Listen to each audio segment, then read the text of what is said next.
বুধবার থেকে সাময়িকভাবে রাজ্য থেকে বিদায় নিতে চলেছে ঝড় বৃষ্টি। তারপর থেকে ফের ধীরে ধীরে বৃদ্ধি পাবে রাজ্যের তাপমাত্রা, এমনটাই জানিয়েছে আলিপুর আবহাওয়া দপ্তর। হাওয়া অফিসের পূর্বাভাস, ফের কলকাতা সহ দক্ষিণবঙ্গে বৃষ্টিপাতের সম্ভাবনা রয়েছে আগামী মঙ্গলবার থেকে। সোমবার কলকাতার আকাশ মেঘলা থাকবে, সর্বোচ্চ তাপমাত্রা 32 ডিগ্রি সেলসিয়াসের কাছাকাছি থাকবে। হাওয়া অফিসের পূর্বাভাস, সোমবার বজ্র বিদ্যুৎ সহ হালকা থেকে মাঝারি ঝড় বৃষ্টির সম্ভাবনা রয়েছে দক্ষিণবঙ্গ সহ জেলায়। তবে বুধবার বৃষ্টিপাতের পরিমাণ কমবে। বৃহস্পতিবার দক্ষিণবঙ্গের বেশিরভাগ জেলা থেকেই উধাও হবে ঝড় বৃষ্টি।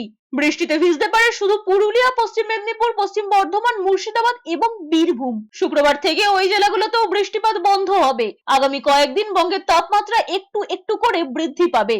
উত্তরবঙ্গের মালদহ এবং দক্ষিণ দিনাজপুর বাদে বাকি সব জেলাতেই বৃষ্টিপাত হবে রবিবার পর্যন্ত।